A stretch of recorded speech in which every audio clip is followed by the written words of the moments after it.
Welcome to SDTV bulletin. मैं हूं आपकी होस्ट सादिया सिद्दी और आज के एपिसोड में मैं आपके साथ शेयर करूंगी UN क्लाइमेट चेंज कॉन्फ्रेंस 2021 के बारे में, जिसको कॉन्फ्रेंस ऑफ पार्टीज COP26 के नाम से भी जाना जाता है। COP26 का आगाज़ 31 अक्टूबर को ग्लासगो में हो चुका है, जिसमें दुनिया के बेशतर ममालिक शिरकत कर रहे हैं। COP26 12 नवंबर तक जारी रहेगी।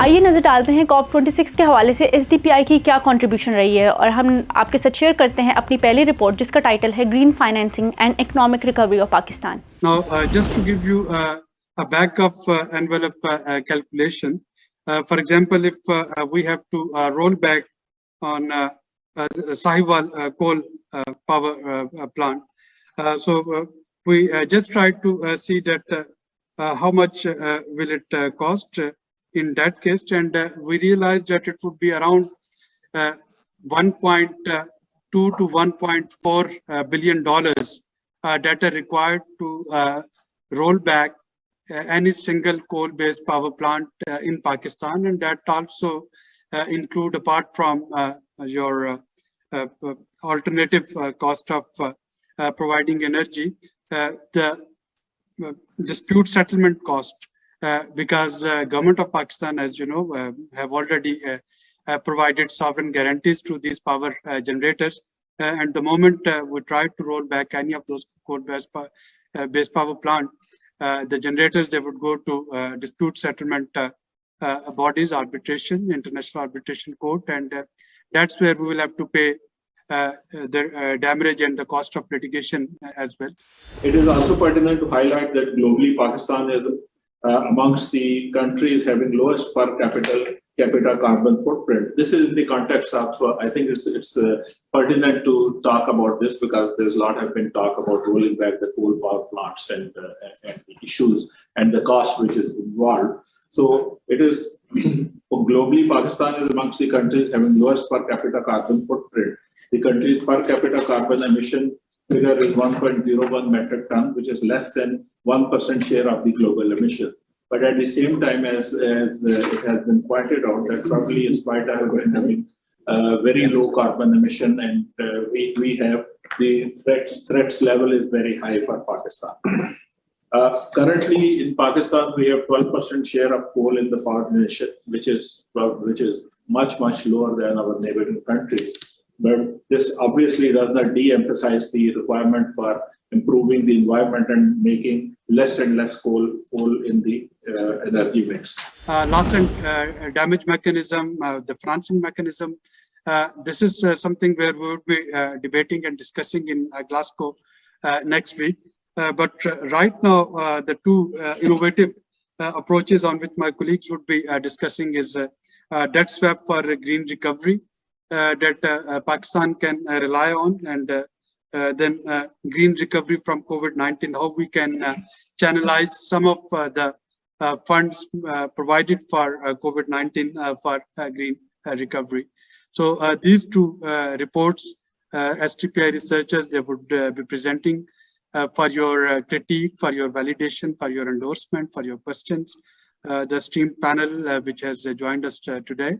And I hope that your feedback that would provide us an opportunity to improvise and refine our findings, and then take a dossier to COP26 Glasgow with us. आइए अब हम नज़र डालते हैं SDPI के नेक्स्ट प्री कॉप सेशन में, जिसमें panelist ने डिस्कस किया किस तरह से बैनुल अक़वामी सतह पे मौसमियाती बहरान पर काबू पाया जा सकता है।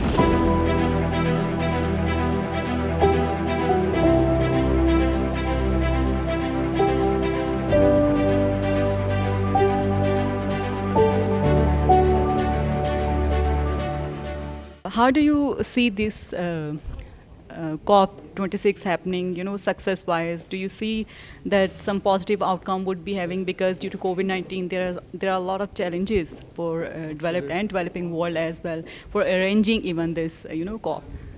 Well, as you said, I think this is a very decisive decade, and within that decade, I think COP26 is actually very pivotal because it sets the stage for a number of very important policy, I would say, directives and policy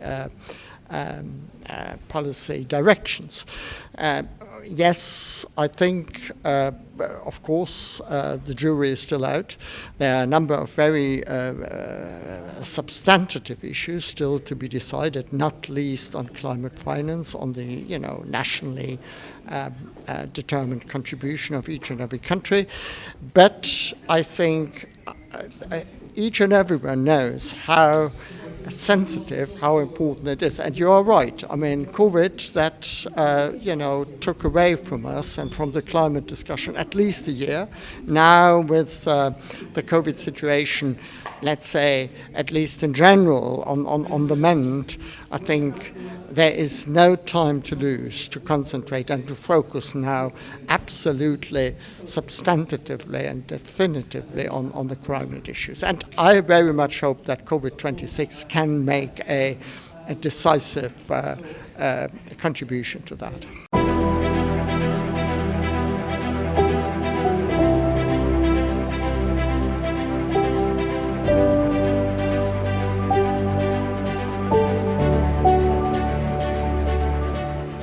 Do you see that some success will be made when it comes to finalization of rule book and climate finance for developing countries from developed world? I think it is absolutely high time that we move ahead, and you're making the right point, clearly pointing that COVID has stopped everything, not only in Pakistan, worldwide, and it is really time now. And I'm very glad to see also that we are all now moving towards Glasgow, COP26 in Glasgow. It's a very important point, a very important step in the overall roadmap. After the Paris Agreement has now got again more value and a higher relevance, with the US coming back to this agreement, and the EU has always valued this agreement and wants definitely to move ahead with this. Yes, we have very challenging ambitions, objectives in figures, in policy making, in engaging people, in engaging other countries and governments, and that has to move up. आइए हम नज़र डालते हैं अपनी तीसरी report पे, जिसमें हम आपके साथ शेयर करेंगे कि तालीमी इदारों का क्या किरदार रहेगा क्लीन एनर्जी ट्रांजिशन के बारे में. The point here is we need to make ourselves, it's not that somebody else is going to do something for us. No, we have to do some things for ourselves. So we need to build our capacity so that you become need of the institutions. So I'm leading a couple of committees in planning commission. So why would they do that? Because the expertise exists now at LUMS Institute. Similarly, some of my other colleagues are engaged in such policy making. So what I suggest that we need to build our own capacity. That's why I pointed out, I can understand young faculties, that they need to get their promotions, and because that is what the criteria is. So rightly pointed out by Farooq Saab, that we need to, yes, approach our own bodies like Pakistan Engineering Council or other similar institutions, which can have a little different criteria, like the people who have served the industry, provided consulting services, they will also get some sort of score in the internal university, and if they bring some sort of consulting fee and some a portion of it may be given to the university, so that university value that. So these are some of the things that we need to internally discuss and move forward with the right need of the country. We need to align ourselves, and because me being there, from the industry, it helped. I believe it helped, and we recently actually developed a parts dispatch model. What the government originally did, they signed a take or pay contract with the 4 LNG plants, but now all those 4 plants will be converted to take and pay. So which is going to only in just 5 years, we did the simulations, 200 billion rupees will be saved only in the fuel cost. You see, so that's what the contribution we, as faculty, as academicians, we need to make to benefit our country, align ourselves to the need of the country. आइए हम नज़र डालते हैं अपनी next report पर, जिसमें 6th IPCC report पर तबादला ख्याल किया गया. With carbon dioxide highest in last at least 2 million years, with global surface temperature fastest increase and high in last 2000 years, sea level rise fastest in 3000 years, Arctic Sea ice cover is lowest in last 1000 years, and glacier retreat unprecedented in last 2000 years. Of course, this is a coded situation. Nature is telling us that the nature is under pressure because of unsustainable development models that we have been following. It has certainly, all these changes in the phenomena has led to marine heat waves. There is a high confidence on extreme events. In fact, there is also calculation that if we want 83%, which is the highest probability of achieving 1.5 degree, then the total carbon budget is only 300 gigatons CO2.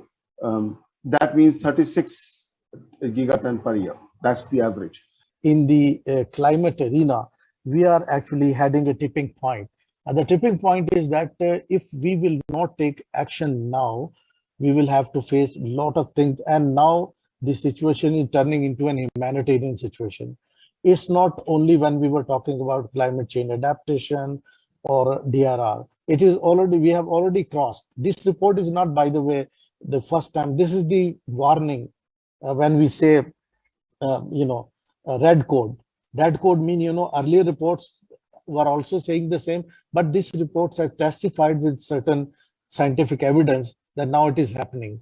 It is not that it will happen now, it's happening. So action would be needing now. We in the humanitarian field, we always say spending $1 in preparedness is better than spending $7 in mitigation or the response. आज की आखिरी report में हम नज़र डालेंगे Paris agreement 2015 से अब तक होने वाली प्रोग्रेस पर.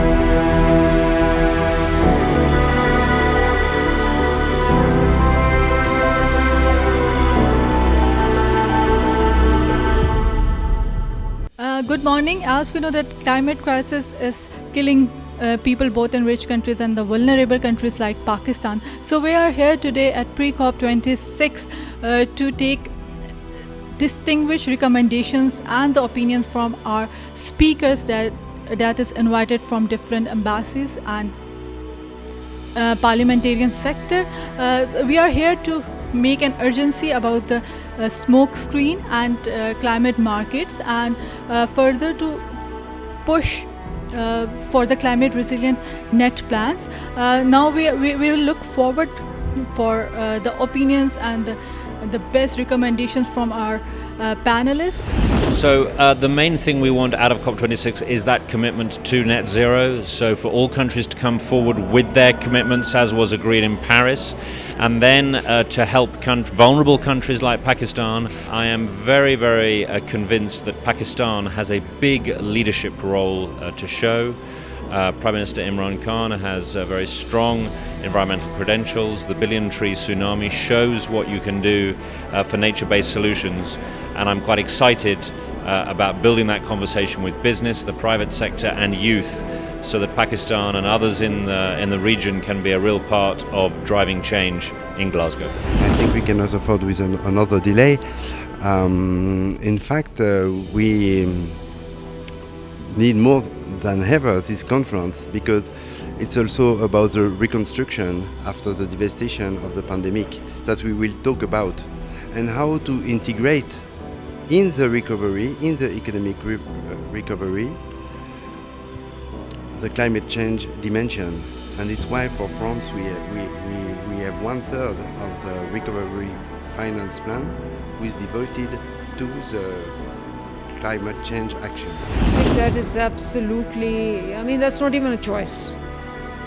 With this pandemic and this environmental shocks that we are receiving, the hurricanes, the coastal flooding, the urban flooding, the fires all across, if we delay it any further, we will be just expediting our destruction. So my point of view is that the sooner we have it, the better. There'll always be opposition, and that goes on. But it's very important that the main people in the world get together and they decide how they are going to implement it and prevent the disaster that we are facing and we will leave for our children. Somehow the problems of climate change can have their own vaccines, which is international collaboration, green technologies, green economy, green energies. So from now on, whatever we do must be done with environmental awareness. That is the turning point. The COP agenda and the COP26 in particular is such a crucial moment given the urgency to bring the international community together, to have updates on the national objectives, to have peer pressure to get action on the climate agenda. So without getting into the institutional decisions and on the timing, I think it is absolutely crucial and urgent to have the international community come together in this meeting. So I'm very much looking forward, as the World Bank, we're very much looking forward to the COP26 and to see every government commitment concretized.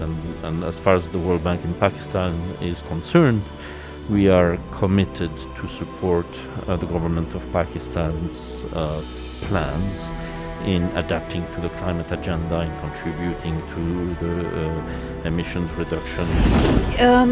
COVID is not going away anywhere soon. We are seeing that the virus is mutating itself. So we can't be sure that it will not be there or the level of threat will be lesser or greater next year. So I think the issues that are at stake right now, and COP was already postponed by 1 year. These issues need to be addressed and discussed. And yes, civil society participation is very important, but at the same time, like I had said earlier, this is a multilateral platform where parties, where governments meet and decide and agree on agendas. Well, my personal opinion is that perhaps it's not the time for postponement until we know that till when it would be deferred, and what would be the alternative forums or other subgroups meeting in which many of the pending issues which are haunting developing countries would be discussed.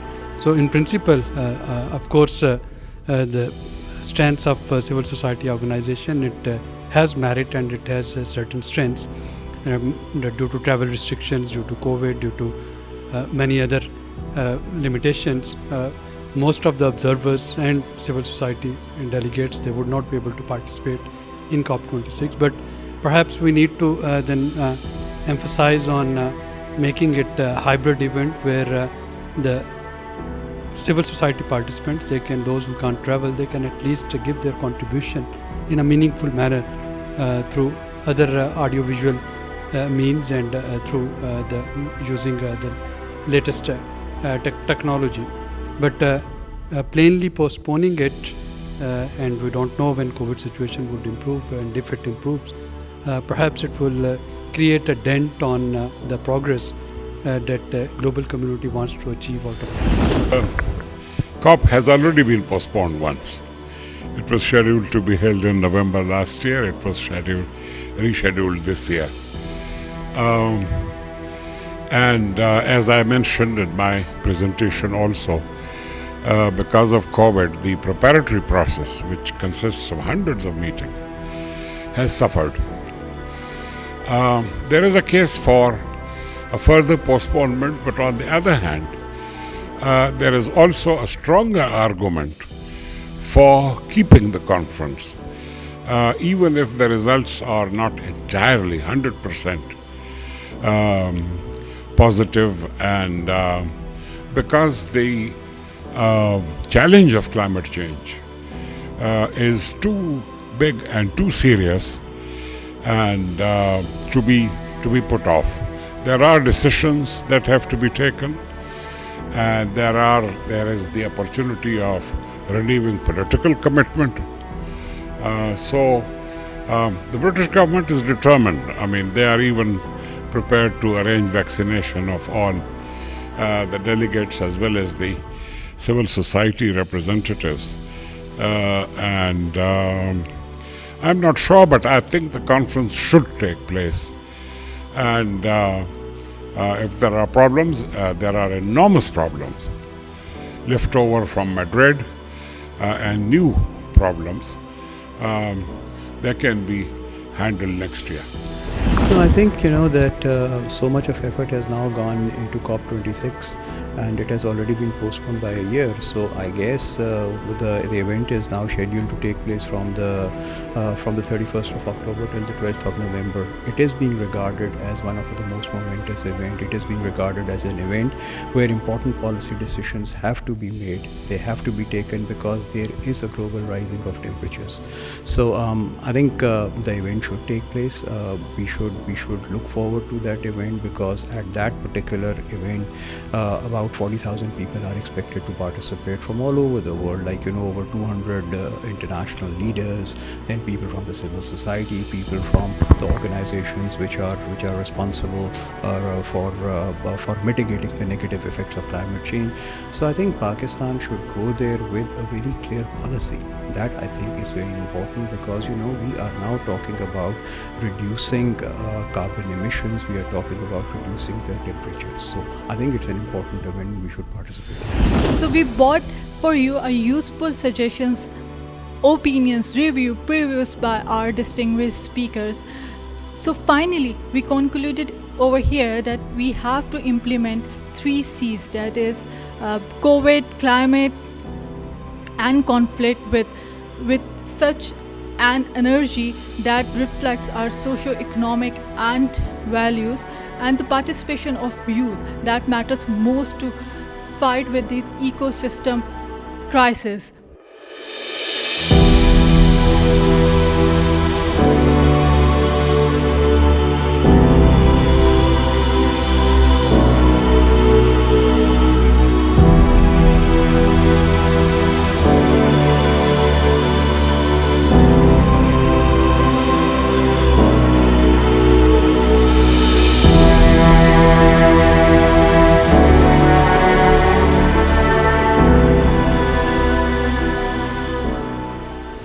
आपने SDTV bulletin देखा, आपका बहुत बहुत शुक्रिया। हमें आपकी valuable suggestions और feedback का इंतज़ार रहेगा।